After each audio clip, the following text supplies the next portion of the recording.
हनुमान जी बालक अवस्था में सूर्यदेव को फल समझकर निगल गए। सूर्यदेव को बालक हनुमान से मुक्त कराने के लिए इंद्रदेव ने वज्र का प्रहार बालक हनुमान पर किए। वज्र का प्रहार इतना था कि हनुमान जी मूर्छित हो गए। मूर्छित होते ही पवन देव काफी क्रोधित हुए और अपने सारे वायु को अपने अंदर ही सीमित कर लिए। सारे वायु यहाँ तक कि प्राण वायु को भी रोक दिए। प्राण वायु की सृष्टि से गायब होने के कारण तरफ तरफ कर लोग मरने लगे। यहाँ तक कि देवता भी उनसे प्रभावित हुए।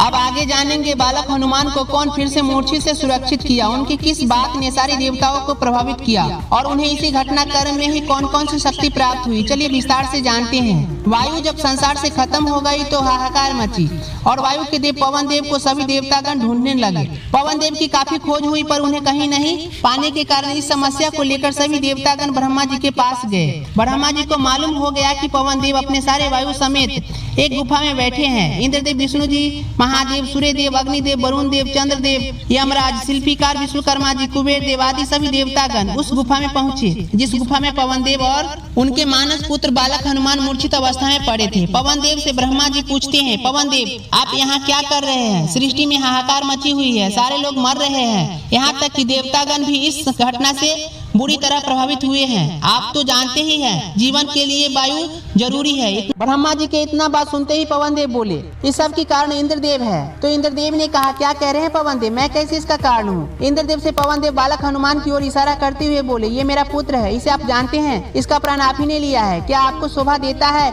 एक बालक पर वज्र का प्रहार करते हुए? तो इंद्रदेव ने बालक हनुमान की ओर देखे और बोले, ये बालक सूर्यदेव को निगल गया था, मैंने सोचा शायद यह असुर बालक होगा और अपने कुकृत्य से सृष्टि को प्रभावित करना चाहता है। मैं नहीं जानता था कि यह बालक आपका पुत्र है। मैं इस बात से अचंभित हुआ कि इतनी विशाल आकार का, इतना तेज वाले ये सूर्य को कैसे निकल गया। तो पवन देव ने कहा, मैंने ही इसे शक्ति दी थी कि ये कहीं भी आसानी से आ जा सकता है और अपने आकार को छोटा या बड़ा अपनी इच्छा अनुसार कर सकता है। तब इंद्रदेव पछतावा करते हैं और पवन देव से कहते हैं, अनजाने में गलती हुई। पवन देव कहते हैं, अनजाने में ही सही, पर मेरा पुत्र का तो मृत्यु हो गया।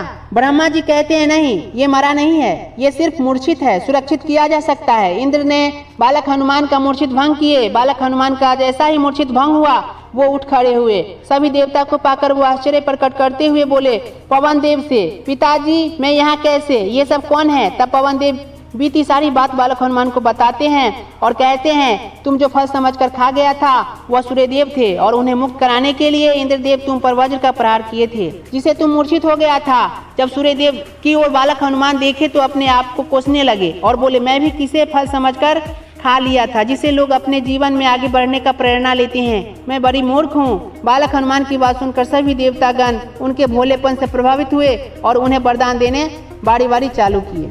ब्रह्मा जी ने वरदान दिया कि तुम्हें मेरे द्वारा प्रदान किए हुए किसी भी अस्त्र शस्त्र से भय नहीं होगा और अगर तुम पर मेरा अस्त्र चलाया जाए तो उसका प्रभाव तुम पर नहीं होगा। विष्णु जी ने कहा, मेरे पास जितना अस्त्र है और मेरे जितना अस्त्र शस्त्र हैं उससे भी तुम्हें कोई भय नहीं होगा, यहाँ तक कि सुदर्शन भी तुम्हारा बाल बाका नहीं कर सकता, ये मेरा वरदान है। अग्निदेव बोले, तुम्हें कभी भी अग्नि नहीं जला पाएगी और तुम अग्नि में भी बड़ी आसानी से विचरण कर पाओगे। इंद्रदेव बोले, जिस वज्र के कारण तुम मूर्छित हुए हो मैं तुम्हें वरदान देता हूँ, तुम्हारा शरीर वज्र सा हो जाएगा और तुम्हारे ऊपर वज्र जैसा घातक अस्त्र का भी प्रभाव नहीं होगा। महादेव बोले, तुम मेरा ही अवतार हो, पर मैं तुम्हें वरदान देता हूँ, तुम किसी से पराजित नहीं हो पाओगे। वरुण देव ने वरदान दिया कि तुम मेरे जल में बड़ी आसानी से आ जा सकते हो, तुम्हें मेरा जल कभी नहीं डुबा पाएगा। सूर्यदेव ने कहा, वज्र से प्रहार के कारण तुम्हारा पवन देव द्वारा दिया सभी शक्ति छीन हो गया, उनके शक्ति के ही प्रयोग करके तुम मुझे निगल पाया था और उस समय मेरा तेज तुम पर प्रभाव नहीं कर पाया था। अब मैं स्वयं तुम्हें शक्ति प्रदान करता हूँ कि तुम मेरे